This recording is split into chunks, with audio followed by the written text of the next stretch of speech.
Hello, and today we're going to find the buoyant force due to submerging of two different things, a piece of aluminum and a fishing bobble. And how we're going to find the buoyant force is we're going to measure it two different methods. We're going to measure it directly by just finding how much the force is, and we're also going to do it using Archimedes' principle by finding the weight of displaced water. Now, we'll start with the aluminum. To measure it directly, I am going to hang this aluminum by my force needle. It's applying a force down, and this rod piece is holding it up. That's actually the force, that's a tension here because there's a rod holding it up. A tension of 0.69 kilogram, or 0.69 newtons. That means the force to hold it up is 0.69 newtons, and that also doubles as the weight of the aluminum, which we'll need later on. I'm then going to go and put it up underneath or above this overflow can, which just has a hole in it and overflows past a certain point. And I'm going to take the overflow can and I'm going to fill it with water. I'm actually going to cover the end and fill it past the overflow point.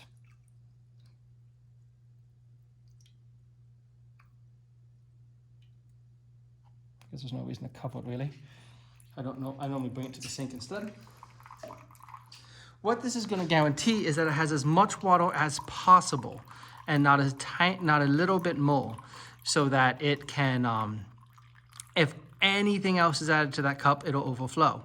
Whether it be any water, or in this case, any hunks of aluminum. Now this does take a second for the last little dregs to stop. So we will give it 1 second.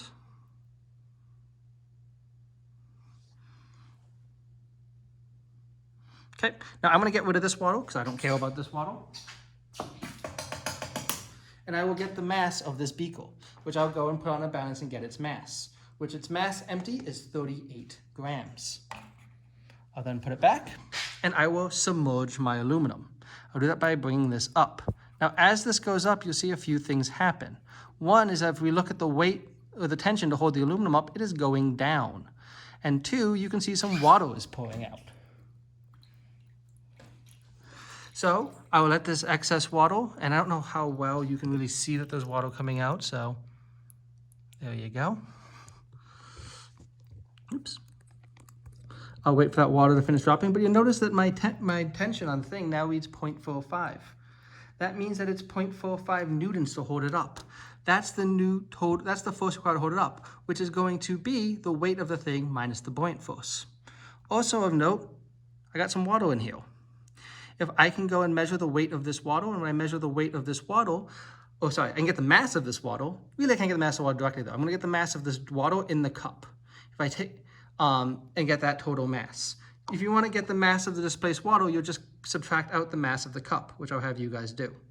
Once you have the mass of the water, you can get the weight of the water, because the weight of anything is mass times G. So whatever value you get for mass displaced water, multiplied by G. Theoretically, the buoyant force and the weight displaced water should be the same. I tell you to take percent difference. Now this always causes issues, so I'm gonna say it right here in this video. In the percent difference equation, equation 19, people always ask, what is trial 1 and what is trial 2? I recommend read the paragraph right beneath equation 19. It says it explicitly. Now for the next part, we'll do the fishing bobble. For the fishing bobble, I will once again start by figuring out how much it weighs in the air, just by hanging it on the piece. I'm getting a value of 0.08 newtons. That is the weight of the bobble. But here's the thing. If I try to submerge that bobble, it's not going to submerge. It's going to float. That's the point of a bobble. I'm going to switch that to 0.07 actually. That's the point of a bobble. It's what it does. I'm going to need to force that to sink. So what I'm going to do is I'm going to add a little hunk of copper to the bottom. What this copper does is it's going to force it underwater. Now, I can then go and try to find the weight displaced water the same way. Now, of note, you'd say, if there's going to be a buoyant force acting on this bobble, but there's also going to be a buoyant force acting on this copper that I don't want to pay attention to. Please look at the free body diagrams in the PowerPoint. It'll really explain better what I'm saying here. Oh, I think they're in the lab itself also. They are. See, what I'm going to do is I'm going to submerge just the copper. When I submerge just the copper, that means the copper has some forces acting on it.